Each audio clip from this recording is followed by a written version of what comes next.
So up in the hot seat is the 1998 iMac G3 Bondi. This is the desk that I use in the living room that I regularly rotate out my on-display systems. A couple months ago we had the Apple IIgs on this table. Then we had the Gateway for a few months. And now we've got the iMac. And that's pretty much what I do. I don't have all my systems on display in the living quarters of the house. In the bedroom I have the Apple IIc, and it just sits there for the foreseeable future. It'll be there. So let's head on down to the basement and see what's left. So down here in the basement computer room, we have the remainder of my collection, which is still pretty hefty. The 99-cent PC. This is a machine that I've featured on my channel in numerous videos throughout the process of acquiring and fixing and upgrading and tweaking here and there. And this machine isn't really going anywhere fast. I actually like having it because it's kind of an old world PC. It still supports a 5 1/4 inch floppy drive, which is valuable because of my Compaq over there and transferring software to and from it. But it also has a zip, I think it's a zip 100 drive, which is nice to have. Right now it's apart because I have I need to get a sound card for it. The rather valuable, where is it? There it is. The Sound Blaster, what is this thing called? Sound Blaster Pro 2, the CT1600. This card seems to have failed, completely failed. And, well, we'll look at that another day. But it is no longer working, no longer detecting, driver notwithstanding. So, I went out and I ordered a Sound Blaster 16 PCI, you know, just a cheapie, to get it going again. Beyond that, it's fully functional. Now, moving along, I've still got the Macintosh LC3, complete with StyleWriter 1500 printer attached to it. This is a fantastic machine. I've put a great deal of work into this laptop workstation. This computer, I put a great deal of work into this. A complete retro bright, you know, and it's just it stands in as a color 68K Mac, which I occasionally fire up and play old games on, you know. But one of the reasons I have the LC3 is because of its design. It's one of my favorite computers ever produced. Out of every computer that has ever gone through my hands, every Apple product, every Windows compatible machine, it is my favorite in terms of industrial design. And it did come from a dark age in Apple's history, the so-called post-Jobs years. Post and pre, the period between Jobs and Jobs. It was a very, very dark time for Apple, but they had some killer design. Just the sleek lines, it's just beautiful. So I'll be keeping that forever, as long as I can. And moving along, we've got the Apple IIgs. I still have the Apple IIgs. This is one that I also restored. Now, the Macintosh LC3, the restoration work that went into this guy, I believe, involved replacing the hard drive, replacing every capacitor on the logic board, replacing the power supply, which could use a recap, and a complete 100% disassembly for retrobrighting. Keyboard, monitor, mouse, and all. The Apple IIgs was actually the first machine I ever retrobrighted. This also received a complete disassembly, where we take the monitor completely apart, the system unit, the keyboard, key by key, everything comes apart, the disk drives, even the printer was retrobrighted, and the retrobright process didn't go as well as I had hoped. I used a method that involved wrapping it in saran wrap, the gel paste. Don't do that, guys.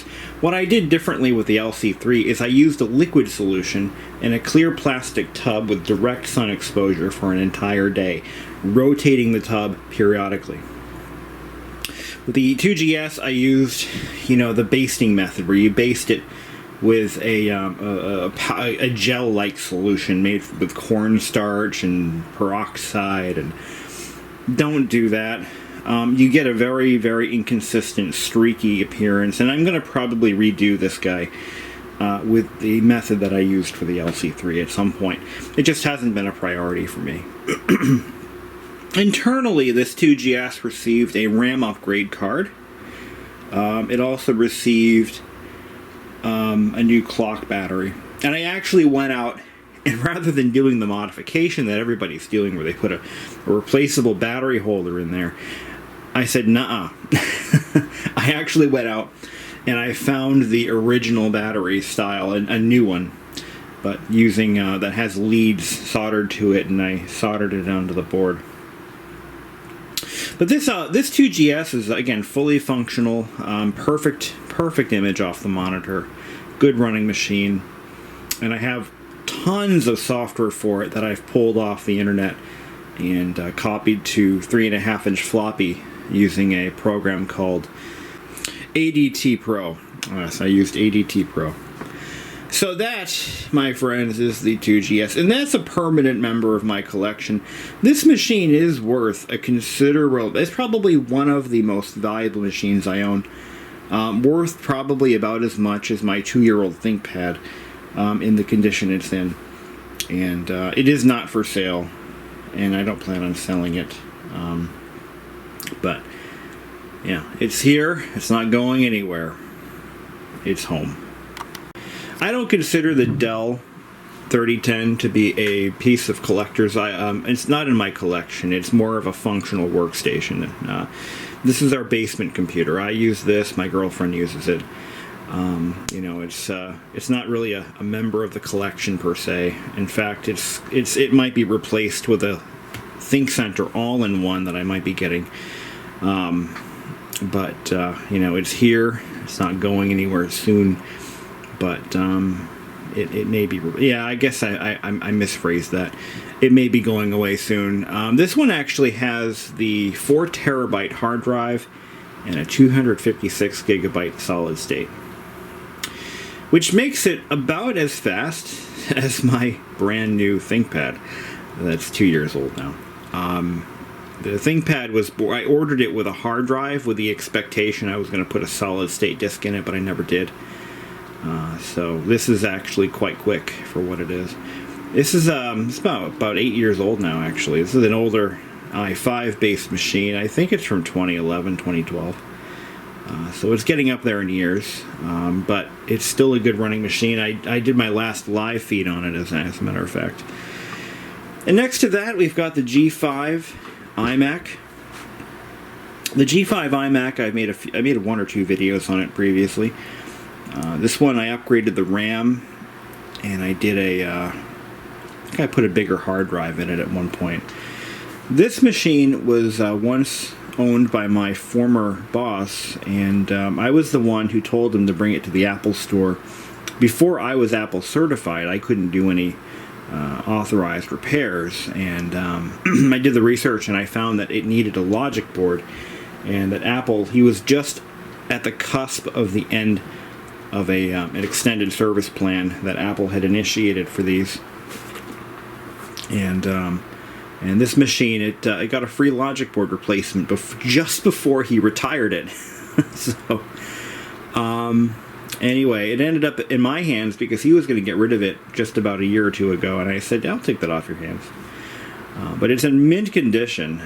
Beautiful little machine. It's the last of an era. This is the last PowerPC based iMac ever made, and you can see how thick these were. These are much thicker than the Intel version that replaced it. They run much hotter, so they need a more robust cooling system. They were susceptible to screen failures. This one does not have any lick of issues for the screen, so it's in pretty good working condition. As far as my loyalty towards it, you know, I don't think I've turned it on since the video I made about a year or two ago. I don't think I fired it up once, but it's still sitting here. Don't know what I'm gonna do with it. Haven't figured that much out. And the pièce de résistance, the Compaq 8088 based portable. This machine, this is actually one that was given to me by one of my old high school friends. And today he's actually a successful rocket propulsion engineer, I believe. But he didn't forget about old BBISHOPPCM when he was given the marching orders from his parents to clean his stuff out of their house because he hasn't lived there in years. He said, "Hey, get in touch with Bishop, and he'll definitely take that off your hands." And I surely did. Where we left off with this machine, where I left, well, okay, let me backtrack a bit. Back in high school, this was in 2002 actually, 2001, 2002. Him and I were tinkering with this machine, and the keyboard was malfunctioning, so he couldn't really type in any full DOS commands. And he just sort of said, whatever, we kind of shoved it aside, and it hadn't been touched since. Until about a year and a half ago, maybe, it was right around the time I moved here, about 2 years ago, in fact. And that's when I took possession of it, and I was, to my surprise, it booted right off the hard drive. The hard drive was malfunctioning a bit. It was a little sticky. The actuator was sticky, not the motor. The platters are spinning.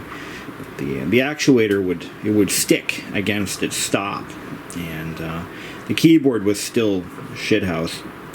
So what ended up happening was I took the hard drive apart once I got my little shop set up, and I actually manufactured my own replacement bumper for the actuator or head stack assembly, and that was a little bit of surgery. It's got a plus hard card built into it, which is it's a unique item from the day. It's a full hard drive package on a card. You got the interface, the controller, and the drive all in one piece, and it just takes up a full-length ISO slot, 8-bit slot. So we got that working, and I reached out to these guys here, techselect.com, I think it is, and I reached out to them, and they sold me a set of replacement foam pads for the keyboard, and when those failed, they sent me a whole new set for free to solve a little problem they were having in manufacturing. And since then, the keyboard has been flawless. So this machine's a good runner, and I'll tell you, well, for a while I also display systems at work, and I have a separate desk in my office where I might put a vintage system every month or every couple of months. I'll swap them out. But this was on the bench for a good solid month. I had it running a screensaver the entire time. So I just, you know what, these were built to be used. So I fired it up and I ran a screensaver on the display for 30 days straight. And it still fires up, still runs great. So that's the Compaq. We still have it. Now that's not going anywhere. That has a little bit of sentimental value to me because it was something that I had been working on since high school, apparently. So now, aside from the Apple IIc that's up in the bedroom, I can't film in there right now. That's where my girlfriend is sleeping, so I don't want to wake her up. But I do have one other desktop machine that is part of the collection. It is my Macintosh Classic. Now, it was sitting over there where that printer is now for the longest time, but currently it is the one that's on display at work. And because of COVID times, it's just been stuffed in the corner, not really being turned on or done. And I haven't done a thing with it in months. But it's going to stay there for the foreseeable future. I might bring it back here, maybe pick up another one of these machines and bring it back to work for display. Again, I try to rotate my collection out just to keep them going, keep them used. That way they don't sit in a damp basement and rot away. I do have this iMac here. 21.5-inch iMac. This is actually running my... I was going to use it for work from home type stuff, as I have that fake Chromium OS, or whatever the hell it's called. I've got that running on this, and going to use it as a Chrome base, basically, and that just didn't materialize. I might just bring it back to work and recycle it. 21.5 inch iMac. This is the thicker bezel model. This is what year is this from? I can't remember, but 2012 I think, when that was made.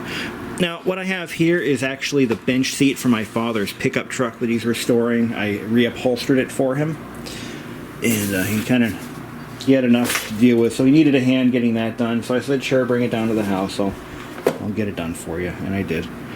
So I also reupholster seats, apparently. It's a skill I didn't know I had. But it's not that hard. Bench seats are easier. These are the laptops. Now these, I gotta thin these out. I gotta start putting some of these up for sale. So some of you, if you watch my latest live feed, I sold the Gateway. Yes, I sold the Gateway. So prior to that, I sold, and you might notice there's a machine missing here, I sold the Performa 575. I sold it because it was getting no use. It was slightly damaged in the move, and I was really kind of upset at that point. So I'm like, you know what, let's just let it go to somebody else.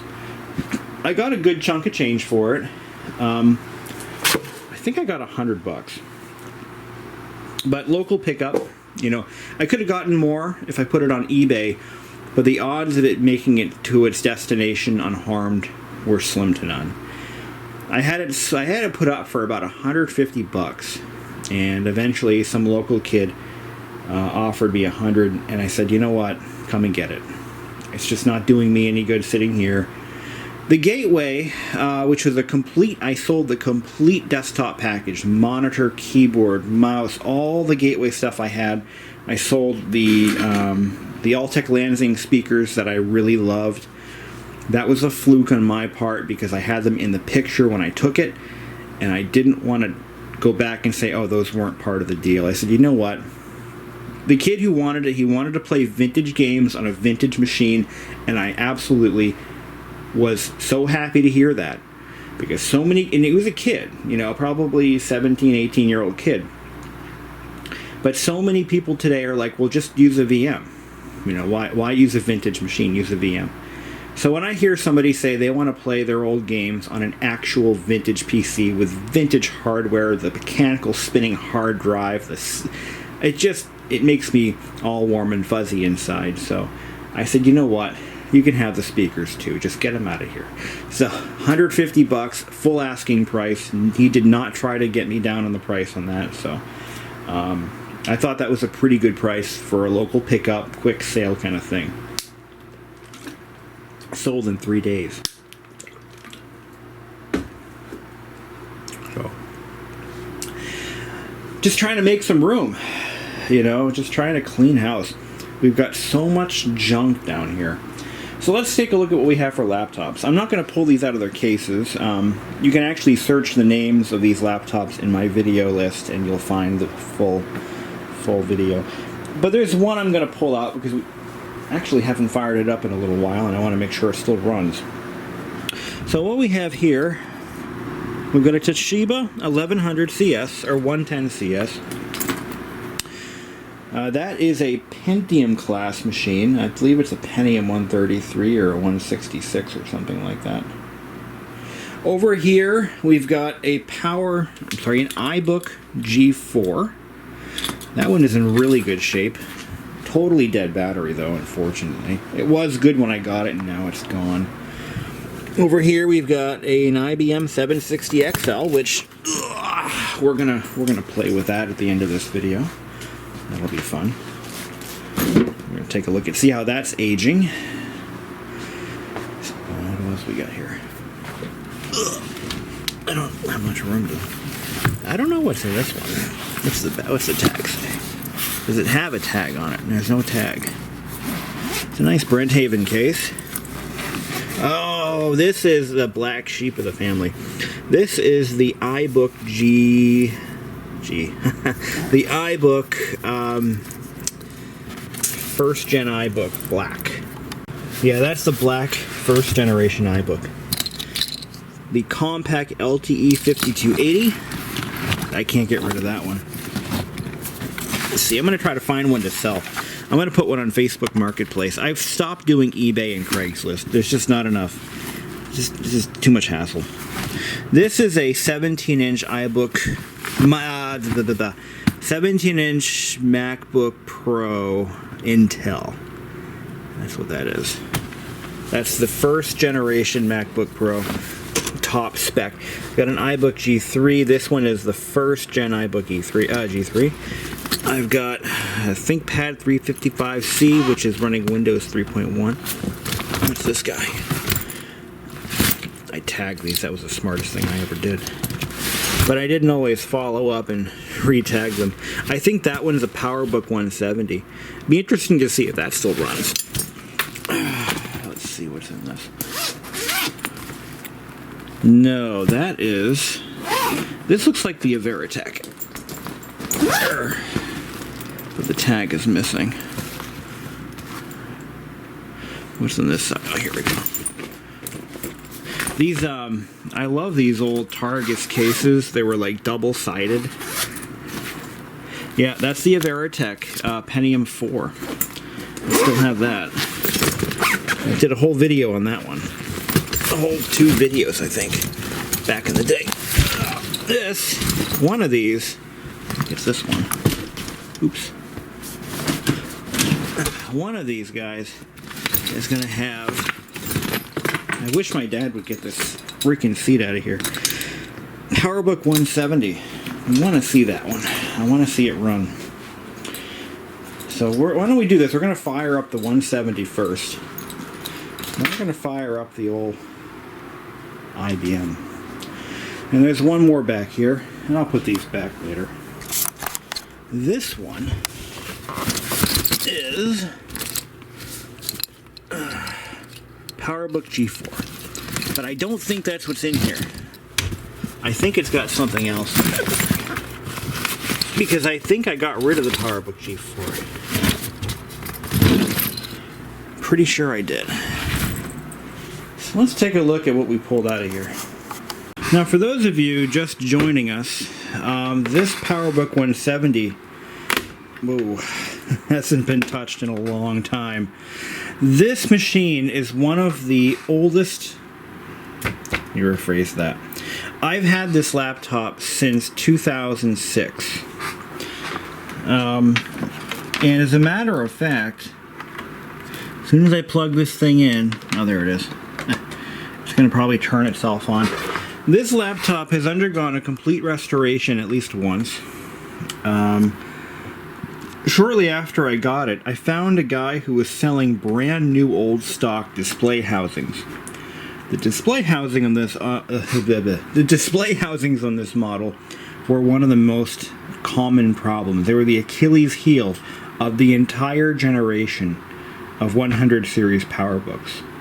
And what would happen is, I guarantee you go on eBay, you find if you have one in your collection now, and you don't really do much with it, you've never taken it apart, you've never played with it, or you just bought one on eBay, Craigslist, wherever, guaranteed you're going to have this problem, where the display mount separates from the display housing. The display hinge is screwed behind here and here to the display housing.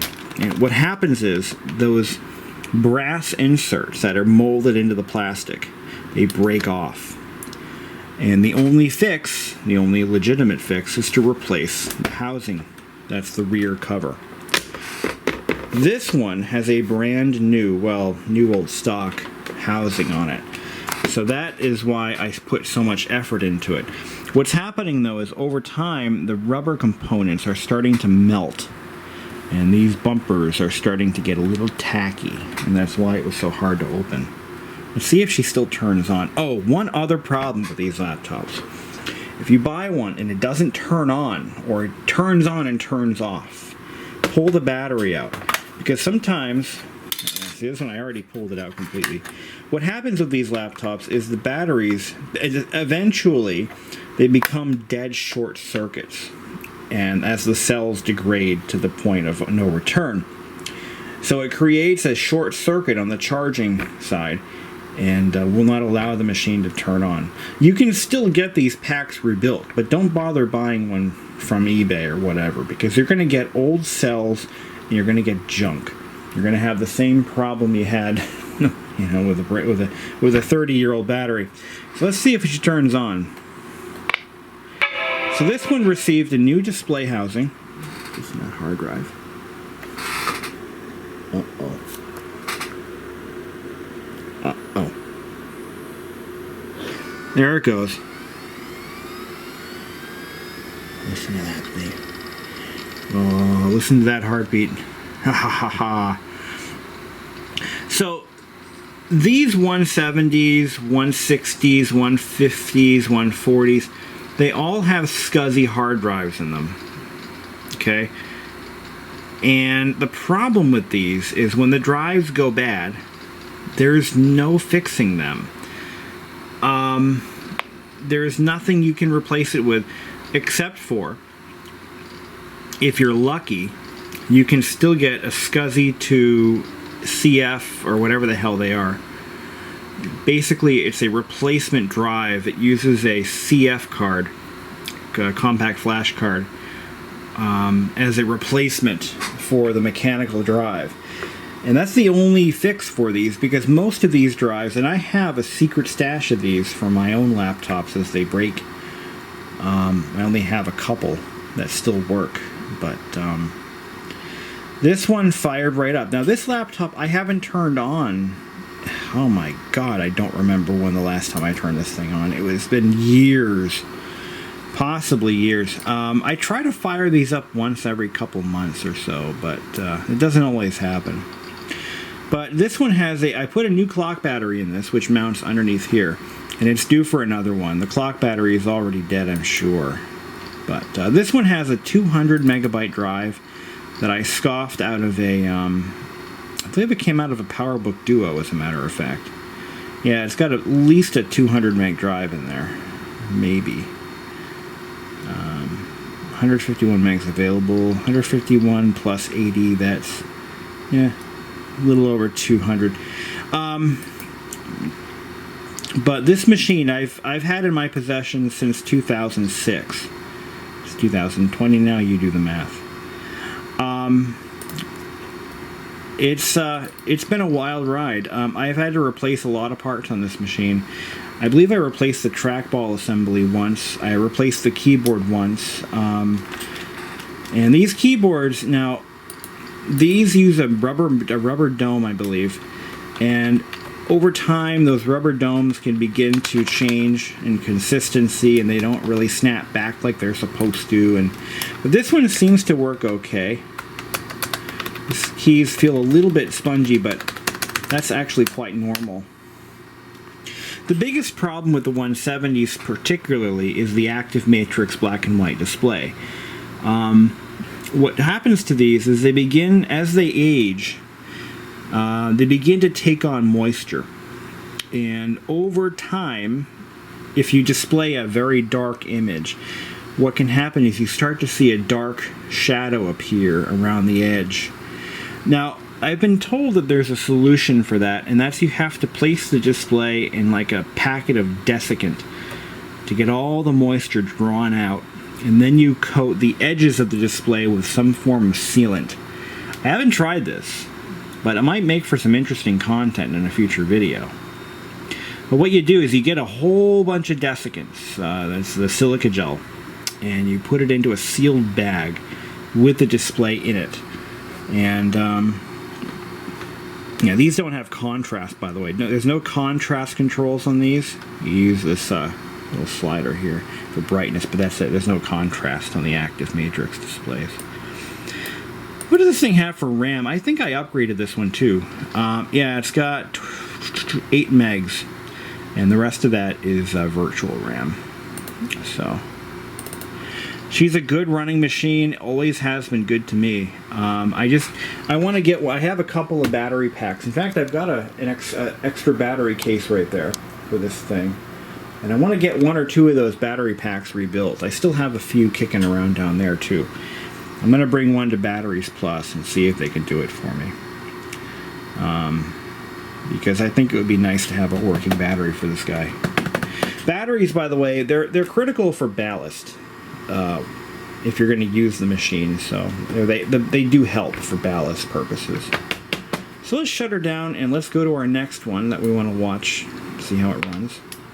But as far as the 170 goes, this is what I would consider a permanent piece of my collection. I have never planned on ever selling it, but I am going to start selling some. I think I'm going to start working on the PowerBooks, the iBooks. I've got 2 iBooks. I don't need 2 iBooks. I only need 1. And I want to get rid of maybe one of the PowerBook, the newer PowerBooks that I have, the 17-inch one. I might try to sell that too. But anyway, let's move along. Oh, dude, I forgot I had this. Panasonic SCSI external CD-ROM drive. How cool is that? I forgot I had that thing. That's so cool. I got the cable in it. I got the driver, I got the cable and everything. The driver is in my, I think it might even be installed on this machine. That's awesome. And I want to put this back and there's a key to get in my way. Oh yeah, I almost forgot. I still have my old Tandy 1000 HX. Don't have the monitor though. My dumbass gave it away with another Tandy that I got rid of. That was dumb. And then as I'm bringing the whole system to the guy's house, I said, "Hey, you already have a couple of these monitors. Can I I'll give you a little price break on this machine if I can have my monitor back." And he said, "No." Jackass. It was my fault for selling it with the machine. That was my my Tandy 1000. What model was that? TX. I had a 1000 TX. And that dumb decision was selling that. I should have kept that machine of all of them. My poor IBM ThinkPad 760XL. For those of you long-term viewers, this machine meant a lot to me when I found it. Because this was a laptop that I had owned, not this particular one, but the same model, was the one that I worked my ass off to acquire in 2001 at my first job, my first computer job. So I worked for a computer recycler. What they were was basically a company that would purchase large quantities of surplus equipment, like used off-lease kind of stuff. And what I would do is my job was to take equipment out of the trailer that it came in and then stack it into the warehouse, and I would repair, service, and otherwise prepare the stuff for resale. And we'd put it in our little store and people would buy it for which seemed to me like a lot of money, but anyway. But they paid it nonetheless. This is when you could actually sell used equipment and people would buy it. It was a novel idea. You could have a retail. The demand was so high back in the early 2000s, so people who couldn't afford brand new systems, they would come to us and they would buy something used so they could get online. Many of them, for most of our customers, we were selling them their very first computer. And we sold laptops when we had them, but laptops were still a very expensive, hard to acquire commodity because they were so sought after, at least the reasonable ones.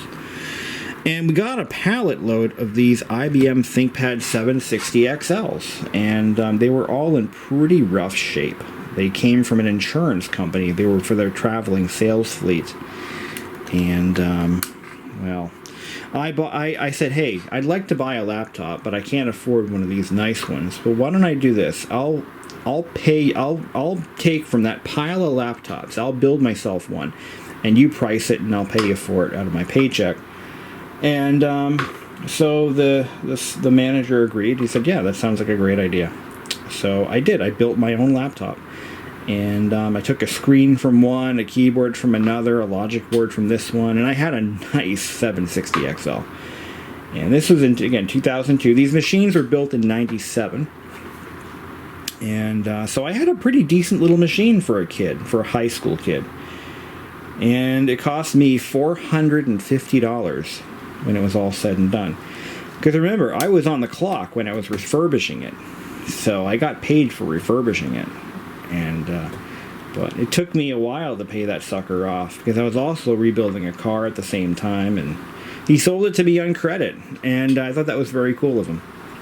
After I paid it off, shortly after I paid it off, I was let go, and the company was shut down. It was a sad time for me. Now, aside from old computerness, these machines were built to last.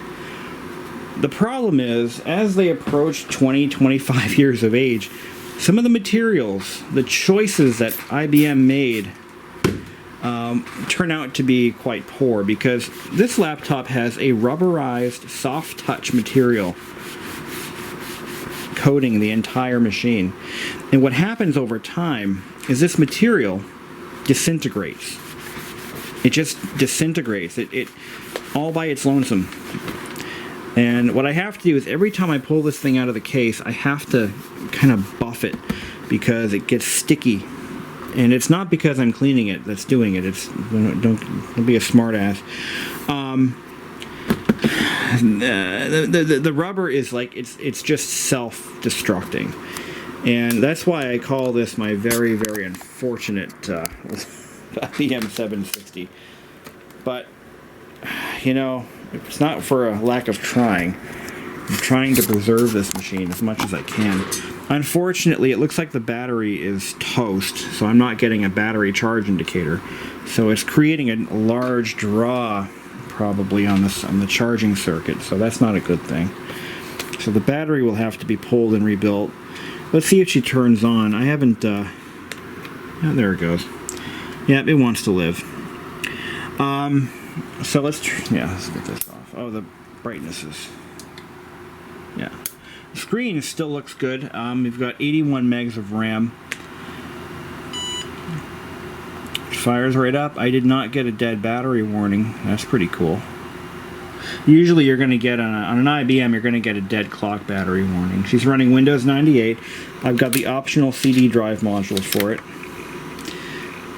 I actually have the original restore disk, and I've tried offering that to people over the years, and it hasn't worked for them. So I don't know what to do about that. But here's the machine in all its glory. This laptop has a, yeah, it won't start up when the keyboard's open. It doesn't like that. So anywho, this is what it looks like inside. It's got this unique keyboard design that raises and lowers with the display as you open and close the machine. It's got your mechanical volume slider right here on the top. This is one of my favorite laptops of all time. It has a very nice typing keyboard. You could really type with this thing. Yes, I shouldn't have opened it like that, because now it's all hanging up here. Let's kill her. There it goes. It's gonna give me a. But what makes the IBM so nice is it aged pretty well. I mean, all of these indicators are functional. You compare this to a, for example, the Compaq LTE series from the same time period, which I have one. The icon board, the little LCD display that usually on that model, it goes right here. Unlike the Compaq, all of these indicators still function. The Compaq LTE had a problem where the icon board would just start failing shortly after the machine was purchased. But the IBM ThinkPad 760 is built like a tank.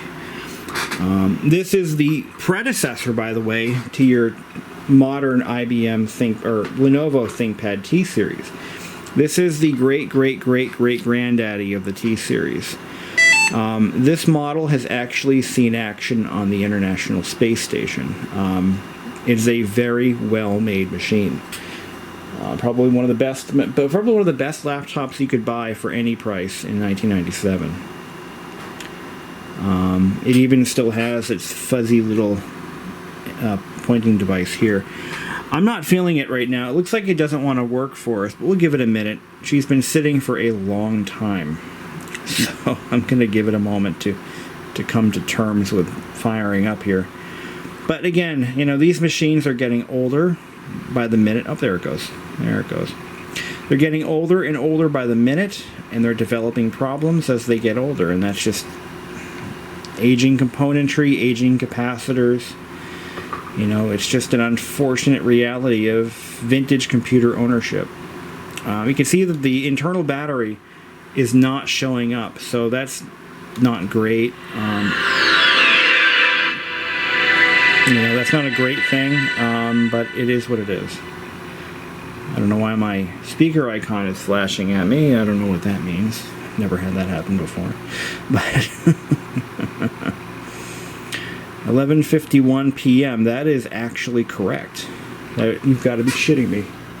It's 11:12 p.m. Is the date correct? That's really what's going to tell me. No way. Guys, I don't believe it. The internal battery on this machine is still working. The internal clock battery from 1997, I never changed it, is still working. It is still keeping the correct date. The time is a little wrong, but the date is correct, and that's amazing. I don't believe that. Let's see if we can't get the battery to come to terms with So with this keyboard design, you can lock it down so that it always stays flat. But it's supposed, when you open the keyboard, it's supposed to go into sleep mode automatically. But I think because the sleep battery, this has two batteries, three actually. There's your clock battery, there's your sleep battery, and then there's your mains battery. And this one, and by the way, this is hot swappable, so actually I'm not going to take that chance. What I'm going to do is I'm going to shut her down, and we're going to just shut her down.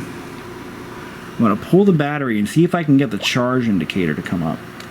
But like most other batteries of that vintage, they tend to dead short over time. This one has a lithium battery rather than a nickel metal hydride. And but anyway, the treatment that I have for the machine's painted surface has been rubbing alcohol. I've actually been able to rejuvenate it a little bit with rubbing alcohol. Oh, ballast. We need ballast. Let's try to put that back on. 1997 is when it was made. May of 97. In case anyone wanted to know. So she ain't no spring chicken for sure. If I lock this down, the battery indicator should come in, and it's not. It doesn't like that battery. That battery is done for. Normally you'd get a charge percentage indicator here, but we're not getting that right now. So the battery is done. It's not really. Is it swollen? Let's see. Yeah, a little bit, but it's done for. It's a shame. Let's try to put it back in again. I've been able to get it back to life, if not for a short time, in the past, but yeah, it's not happening. So that might be another battery I might put on my list for maybe someday getting it rebuilt. Anyway, that concludes our video. Those are all the machines in my collection and the two that I wanted to show you more in depth. Hope this video was entertaining to somebody. Have a great day. Someday we'll do a video on that thing. It's a Garrett metal detector. Yeah, I have a metal detector too. We'll talk about that another time. Stay tuned. Where are my kitties? Ah, there's Tommy. So this is a little bonus material. This is 99.9% pure rubbing alcohol.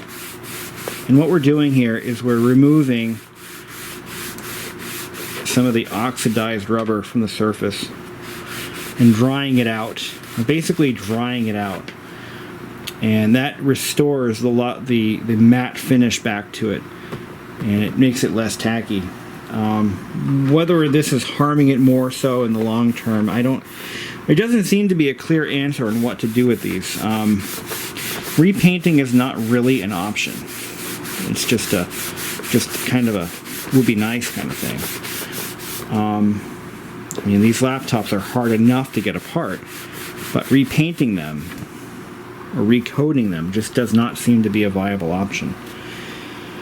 I think what triggers the degradation, more so on laptops that have actually been used more readily and more regularly, the oils in your fingers tend to affect it more. But yeah, once it dries, it looks okay, and it just, see, this isn't tacky anymore. So what we're removing is whatever sludge and ooze has leached out of the surface.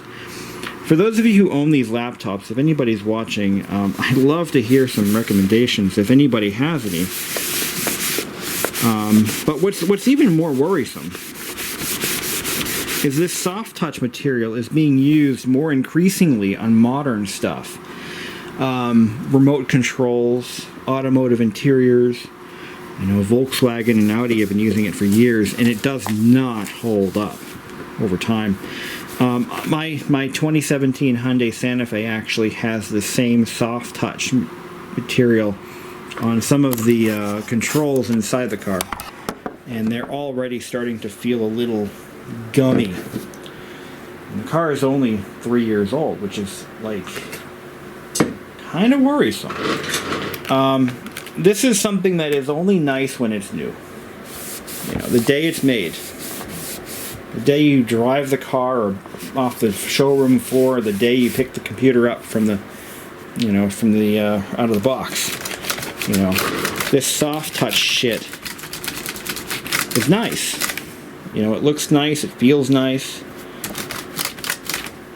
but it does not hold up. And that is one of the things that I found with these 760s that seems to be quite common. In fact, it's already rubbing off on this. So maybe a complete removal of this material from the surfaces that touch your skin,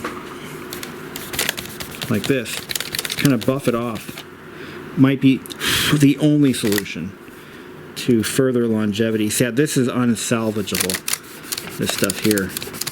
And because I couldn't, when I touched it before, my finger would stick to it. See, it's gone. So what I'm going to probably do is strip it off completely and just paint this with a good matte finish paint. Just that right there. So we can save that piece. That might be all we can do. This is nice feeling now. It's not sticky. My fingers don't stick to it now. But that's just the unfortunate side effect of some of the materials that were chosen at the time of manufacture. It was nice when it was new, and by George, it lasted over 25. Well, how old is this thing? 20. I can't do math good, but it's old.